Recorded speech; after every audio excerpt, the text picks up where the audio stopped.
France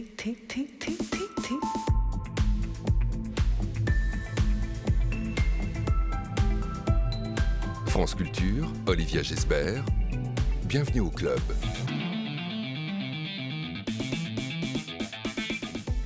Dans Bienvenue au club aujourd'hui, celle qui s'est fait appeler Marie-Agnès par certains chorégraphes ou encore Marie-Agnès Gillot, eh bien à 47 ans, l'ancienne étoile de l'Opéra de Paris s'est fait un nom assurément. Marie-Agnès Gillot, nouvelle jurée dans l'émission Danse avec les stars, revient sur une vie de danse dans un très beau livre de photos, Sortir du cadre chez Grund. Elle est à notre micro jusqu'à midi et demi. 12h50 dans notre book club aujourd'hui, c'est au tour des livres de mener la danse, en dialogue toujours avec Marie-Agnès Gillot, le romancier Victor Gestin. Pour L'homme qui danse, chez Flammarion, il retrouve le goût de la fête dans ce livre. Et vous, livres de photos, romans, la danse s'apprend-elle aussi dans les livres? Vos recommandations, #BookClubCulture. Une émission programmée par Henri Leblanc, préparée par Laura Dutèche-Pérez, réalisée par Camille Maty, avec Timothée Hubert aujourd'hui à la technique. Bonjour Marie-Agnès Gillot. Bonjour. Bonjour. C'est un ancien danseur étoile de l'Opéra de Paris, José Martinez, qui reprend la direction du ballet. Le danseur et chorégraphe espagnol succède à Aurélie Dupont. Il entre en fonction aujourd'hui même. Vous en avez connu pas mal, vous, des directeurs de la danse. Patrick Dupont, Brigitte Lefebvre, Benjamin Millepied, Aurélie Dupont. Combien? J'en ai oublié. Oui, 4, non, c'est ça. 4, ouais. La liste est au complet. Ouais. Qu'est-ce qui fait un bon directeur de la danse? Une bonne écoute des danseurs, une programmation dynamique et je pense une bonne dose de classique aussi et quelques interventions créatives, contemporaines, toujours éclatantes et différentes. Il a connu tout ça, vous pensez, où il a toutes ses qualités, José Martinez? Vous le connaissez un peu? Oui, ça a été un de mes partenaires. Oui, je pense qu'il a ses qualités et il est très droit dans ses bottes, si je peux dire ça, comme pour nous. Je pense pour diriger cette compagnie. Voilà. Il connaît les rouages de cette maison et en même temps, il est de la génération qui a vraiment connu la mixité des deux danses classiques contemporaines, tout le temps d'alterner. Donc, il connaît ces difficultés techniques qu'on a eues et physiques qu'on a eu à avoir pendant notre carrière à changer de style de danse comme ça. Oui, c'est important qu'il soit passé par la danse, pour la plupart. Et c'est intéressant comment vous racontez le moment où vous tapez dans l'œil réellement de Patrick Dupont, à qui vous devez beaucoup, parce qu'il vous repère quand vous êtes toute jeune. Et vous êtes en compétition déjà avec plein d'autres filles de votre âge, sûrement très bonnes techniciennes, mais il voit en vous ce petit truc en plus. Et vous lui êtes totalement redevable de ce jour. Oui, parce que c'était énorme pour moi d'être comparée à une danseuse étoile américaine que je ne connaissais pas, puisque bien sûr je ne suis pas de l'époque YouTube et donc je n'avais pas encore vu de vidéo d'elle. Effectivement, il y avait cette ressemblance physique et ce port de tête et cette façon de faire qui était que j'ai reconnue, mais je ne soupçonnais pas que je pouvais ressembler à Suzanne Farrell. Suzanne Farrell, voilà, j'avais oublié son nom, vous l'avez retrouvé. Il y a eu aussi d'autres directions. Patrick Dupont disait, Brigitte Lefebvre, grande directrice de la danse à l'Opéra de Paris. Elle a porté quel regard sur vous? Brigitte, je pense qu'elle m'a donné les clés pour être une danseuse mixte, enfin une danseuse classique et contemporaine. C'est-à-dire qu'elle me poussait, je me rappelle qu'elle venait aux auditions et moi j'étais très timide au départ dans les auditions pour les chorégraphes contemporains. Donc j'étais plutôt dernière ligne au fond, à pas trop me montrer parce que c'était pas quand même mon expression favorite et je ne connaissais pas. Et elle disait toujours... Demandez à la jeune fille du fond là, de venir devant faire la phrase contemporaine. Et elle avait raison, elle a vu en moi ses qualités contemporaines. Et Benjamin Millepied, ça a été un peu la tempête à l'Opéra de Paris pendant ces années de directeur du ballet. Ça a été raconté dans un documentaire aussi, son passage dans La Relève. Vous l'avez vécu comment ? Alors moi, c'était plus un collègue, parce que c'était vraiment c'était ma génération quand même de danseurs, même plus jeunes que moi. Donc c'est vrai que j'avais pas passé après Brigitte Lefebvre, où on avait une certaine différence d'âge. J'avais plutôt l'impression d'être avec un collègue. Et moi, j'ai pas trouvé ça tumultueux d'être aux côtés de Benjamin. Je trouvais ça frais, justement. Et je trouvais aussi son approche médicale et tout ce qu'il a apporté étonnant et rassurant pour mes vieux jours d'étoile. Ouais, son attention au corps des danseurs. Oui. Hein. Et on va voir que la santé du corps, elle est très importante aussi. Ce corps qui vous a fait tellement souffrir et ce corps qui vous a aussi porté au firmament, puisqu'on parle aujourd'hui d'étoiles avec vous. Et puis Aurélie Dupont, dernière directrice de la danse, avant l'arrivée de José Martinez aujourd'hui à la tête du Ballet de l'Opéra de Paris. Aurélie Dupont, avec laquelle vous avez eu, et vous le racontez, une relation ambiguë. Elle apparaît dès les premières pages de ce livre-récit. C'est Aurélie. On se demande si c'est elle. Et en même temps, à l'Opéra de Paris, quand on parle d'Aurélie, généralement, on pense à Aurélie Dupont. Ça sera vraiment votre amie, votre grande amie, votre modèle quand vous étiez à l'école de danse. Et puis, petit à petit, il y a, comme souvent dans ces institutions, dans ces milieux compétitifs, une sorte de relation ambivalente qui se met en place, ambiguë, entre admiration et rivalité. Hein. C'est ça, c'est exactement ça. Vous avez très bien... J'essaie de vous enlever une épine du pied, mais quand même. Voilà. Est-ce que ça, c'était logique ? Est-ce que ça pouvait pas être autrement ? Je ne sais pas, je pourrais pas refaire notre histoire, mais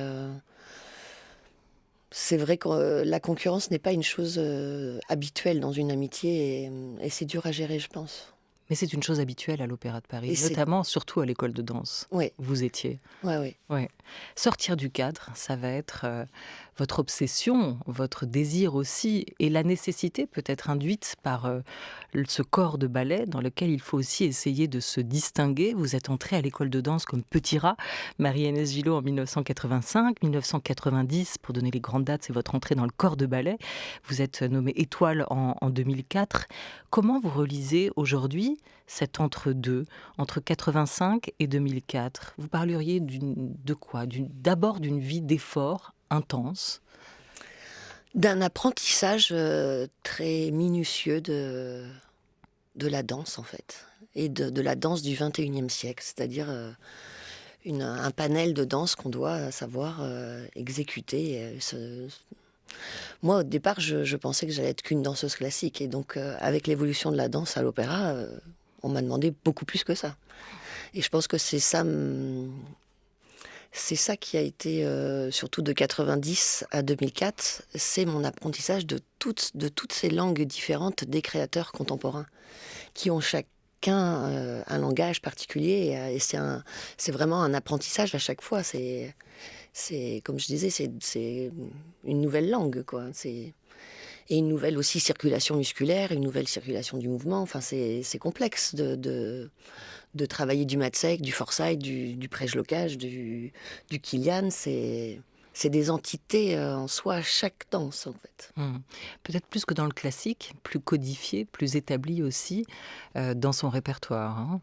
Oui, le classique est plus condensé. Après, on a le classique français, le classique italien, comme on dit, ou le classique russe, mais c'est plus du savoir-faire, de la minutie qu'on rajoute sur une base classique qui est la même pour tous, en fait. Pourtant, du classique, ou aussi du classique, vous avez absolument presque tout dansé. Raymonda, Don Quichotte, Gisèle, La Bayadère, Le Lac des Cygnes. Sortir du cadre, c'est aussi laisser sa patte sur l'un de ses rôles titres, en donner une interprétation qui restera inoubliable pour vous, Marie-Agnès Gillot. Oui, moi j'ai toujours aimé interpréter sur une technique. C'est-à-dire que sinon, j'ai trop peur. En fait.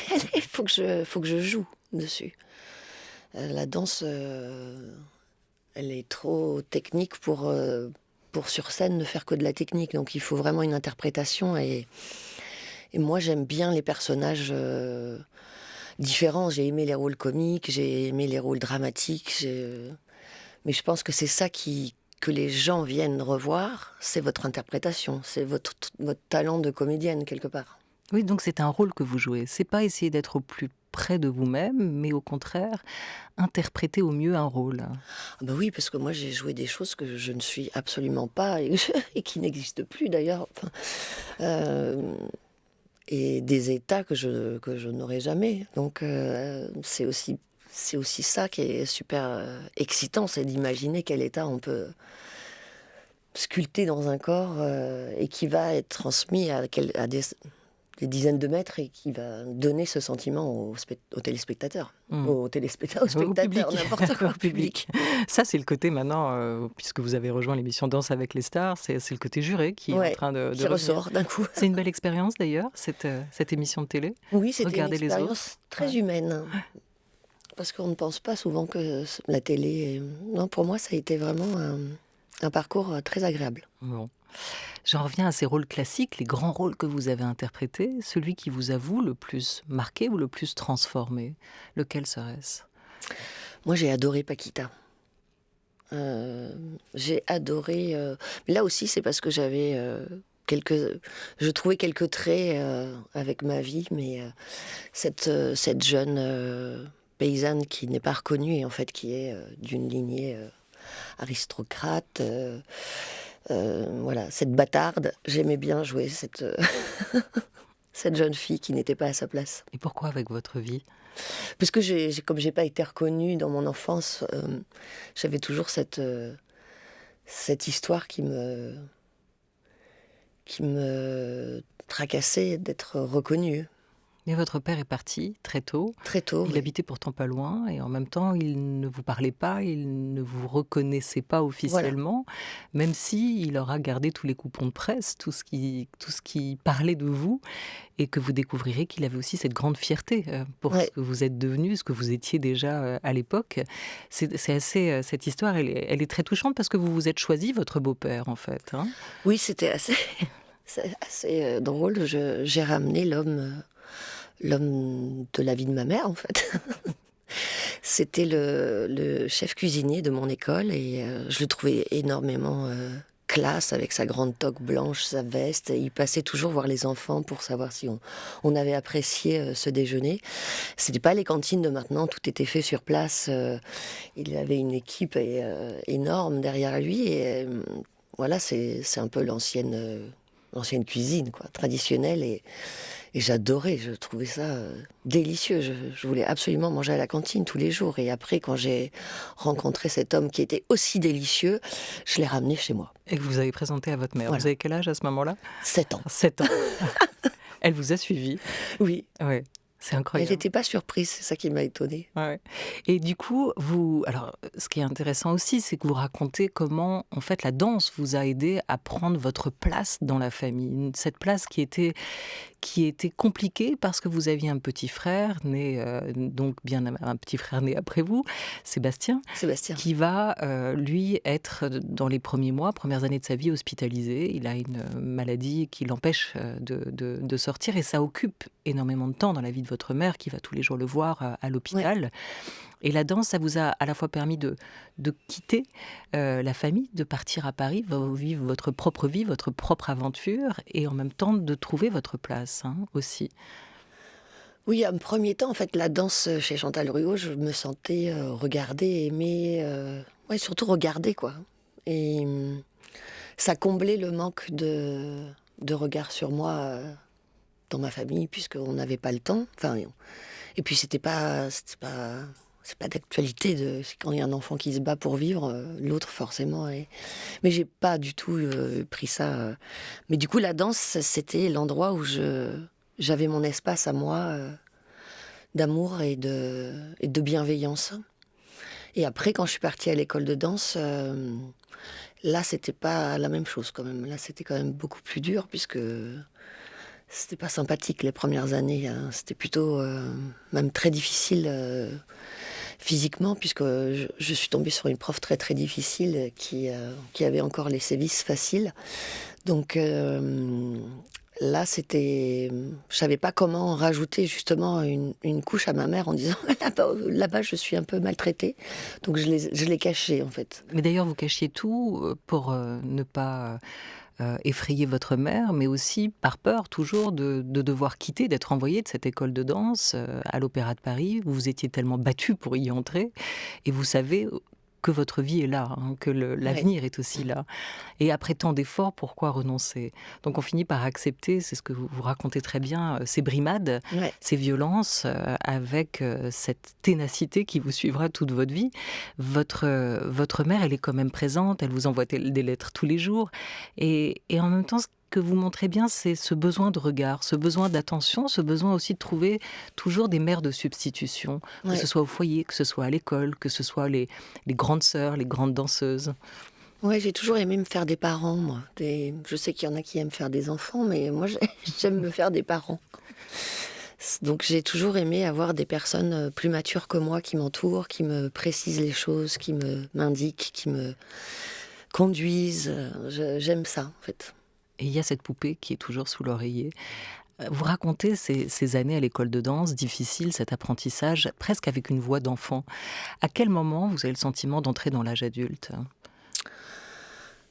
Je dirais, comme tout le monde, vers 18-19 ans, mais comme j'étais adulte à l'âge de 14 ans, puisque j'ai commencé à travailler, j'ai passé quand même 4 ans dans une apparence de femme, mais j'étais complètement une jeune fille totalement immature et naïve, quoi. Et c'est les 4 ans de... C'était assez aussi un exercice de style, quoi, parce que je ne représentais pas ce que j'étais.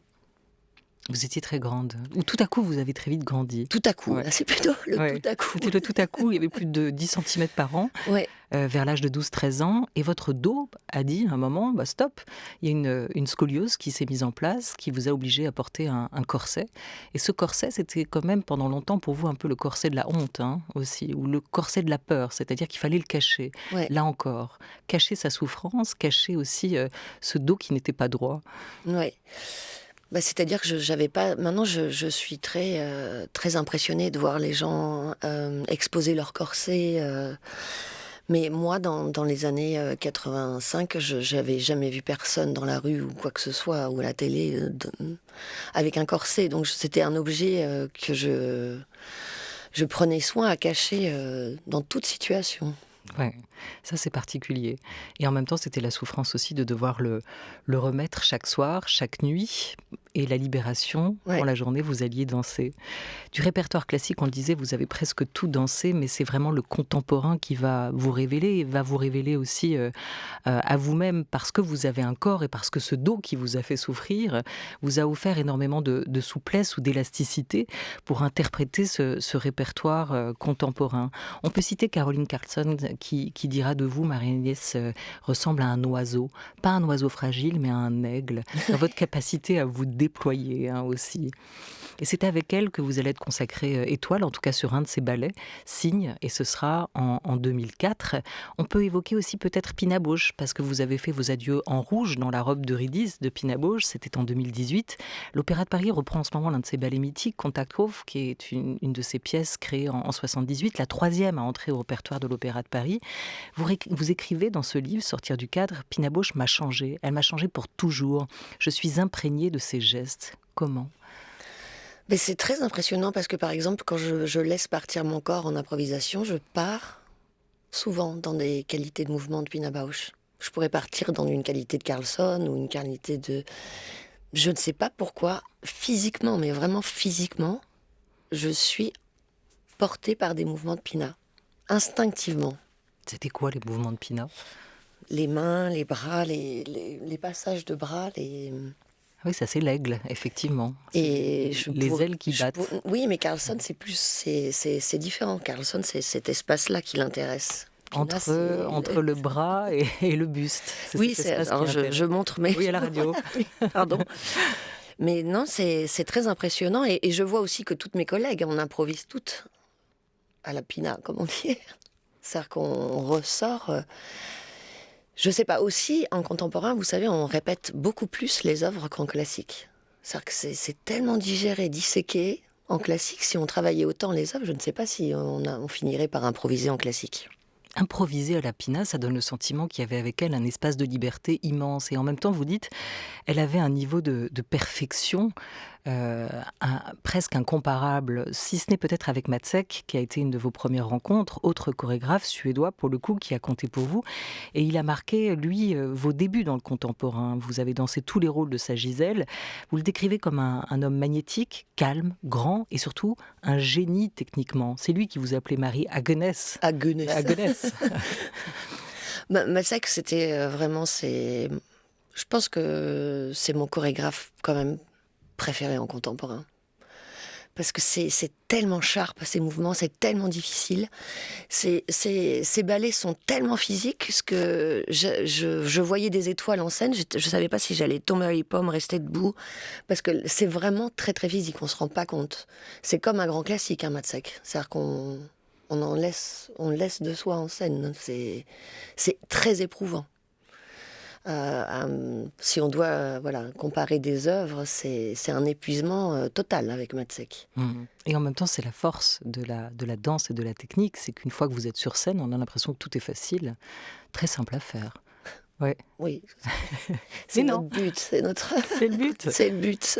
Oui, de montrer cette liberté-là aussi des corps. Et on voit à travers cette histoire que vous nous racontez, cette histoire de danse, au contraire, le travail immense qu'il a fallu réaliser pour en arriver là. Vous avez été à un moment première danseuse, c'est l'avant-dernière étape, et vous montrez ces stades qu'on passe quand on est dans le corps du ballet à l'Opéra de Paris. De ce moment, vous dites, j'ai eu le sentiment d'être le cul entre deux chaises. C'était une position assez inconfortable, pas encore étoile, plus tout à fait... disons qu'en fait, dans la hiérarchie de l'opéra, on vous teste dans les classiques pour atteindre le grade d'étoile. Mais en fait, moi, en tant que première danseuse, j'avais déjà presque tout dansé, en fait. C'est-à-dire qu'ils n'ont pas attendu que je sois étoile pour me donner les grands classiques. Et les plus durs, où tout le monde, souvent... commence difficilement, je les avais déjà exécutés en tant que première danseuse. Donc ils avaient vraiment testé de A à Z mon endurance classique. Étoile, enfin, pour reprendre le titre d'un de vos chapitres, on le disait, c'était sur cette pièce chorégraphique de Caroline Carlson. Le départ se fera sur Eurydice, Orphée et Eurydice de Pina Bausch, cette masterpiece avec laquelle vous allez quitter l'opéra. Sur ce moment, devenir étoile, enfin, vous racontez bizarrement, c'est presque un jour comme les autres. Je l'avais sans doute trop attendu, cette nomination. Est-ce qu'en ce sens, vous comprenez aussi la décision d'un danseur comme François Allu, à peine nommé? Il a décidé de quitter l'Opéra de Paris. Il se décrit comme une étoile du détachement. Parfois, on attend trop et quand les choses arrivent, il est presque un peu tard. Oui, je comprends parce que c'est vrai que du coup, c'est pas une chose qui est en plus. C'est une position qu'on atteint, mais ça ne change rien en nous quelque part. On est déjà ailleurs. Parce que étoile, en fait, c'est surtout qu'il faut le rester. Il faut rester à ce niveau. On peut perdre ce titre ? Non, on ne peut pas perdre, mais disons que être une grande étoile, c'est être étoile tous les soirs. C'est-à-dire de pouvoir danser, d'avoir un niveau constant, quoi. C'est pas... Ça, c'est très difficile. Pourquoi ? Parce que tous les matins, on ne sait pas si on va passer les difficultés techniques. C'est pas... Donc cette constance en danse, c'est ça qui est difficile. Oui, c'est pas d'être bonne un soir. On n'est jamais arrivé, en fait. On n'est jamais étoile, arrivé. Ce n'est pas être arrivé. Donc je comprends François, et lui, c'est certainement pas son but. Il n'est pas encore arrivé peut-être là où il désire, et s'il a envie de voir les chants autour, c'est quelque part, ça me paraît assez logique. Marie-Agnès Gillot est notre invitée jusqu'à 13h30 aujourd'hui. Tout de suite, Mademoiselle K. Il est 12h25 sur France Culture.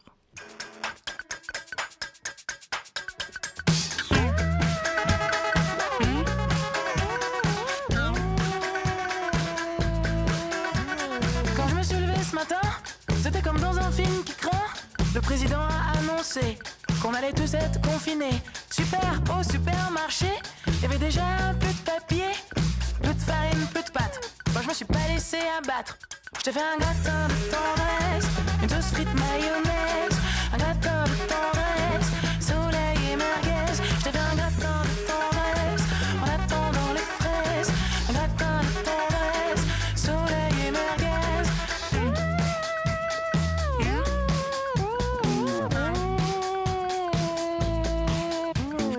Au réveil ce matin, encore les mauvais films, putain.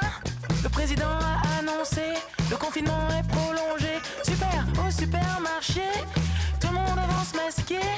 On va bien se marrer, mais j'ai rien compris quand t'as parlé. Je t'ai fait un gratin de tendresse, une toast frite mayonnaise, un gratin de tendresse, soleil et merguez. Je t'ai fait un gratin de tendresse, en attendant les fraises,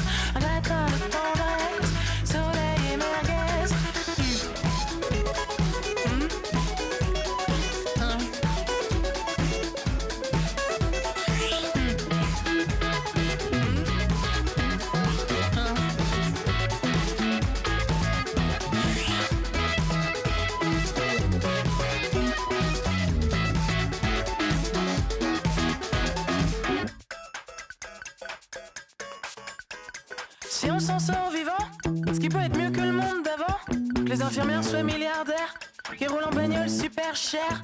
Si on s'en sort dignement, j'ai pas la suite à cette histoire, mais je compare d'autres choses ce soir. Je te fais un gratin de tendresse, une sauce frite mayonnaise, un gratin de tendresse, soleil et merguez. Je te fais un gratin de tendresse, en attendant les fraises, un gratin de tendresse, soleil et merguez. Je te fais un gratin, un gratin, un gratin. Je te fais un gratin, un gratin, un gratin de tendresse. Je te fais un... Mademoiselle K, un groupe de rock français avec ce nouvel album Mademoiselle K, éponyme, ce qui vient de sortir à la rentrée dernière. Et ce titre, Gratin de tendresse, cette tendresse que vous avez aussi pour votre corps, Marie-Agnès Gillot, à qui vous avez dit, mon cher corps, je t'aime toujours, attends-moi surtout, je reviens. Alors à la fin 2018, quand vous avez quitté l'Opéra de Paris, vous êtes parti à la retraite des danseurs, à la retraite de cette institution. Vous avez dit, l'opéra c'est terminé, mais pas la danse ni la scène. Il y a quoi aujourd'hui ? De la danse, toujours. Et surtout de la transmission aussi. Dans une école, je danse à Reims. Oui. Et je reprendrai la scène cet été en Amérique du Sud. Après avoir dansé longtemps Le Jeune Homme et la Mort, maintenant j'ai participé à la création de La Jeune Fille et la Mort de Schubert. Et comme c'est un morceau préféré de l'Amérique latine, on fait une tournée Chili, Costa Rica, tous les pays. Je ne soupçonnais pas que ce morceau, qui est quand même très difficile, moi je trouve, soit le morceau préféré. Ah, on va suivre Marie-Agnès Gillot dans sa tournée en Amérique du Sud. C'est un beau programme, Sébastien Thème. Et au menu de notre club de lecture aujourd'hui. Eh bien, on entre dans la danse, ou plutôt on y reste avec vous, Marie-Agnès Gillot, et le romancier Victor Gestin, qui nous rejoindra à partir de 12h50 avec son livre L'homme qui danse, publié chez Flammarion. Et chères auditrices, chers auditeurs, vous pouvez continuer à nous dire quel est le livre qui vous a donné envie de danser. #BookClubCulture, Olivia. Alors je vous dis à tout à l'heure à tous les deux.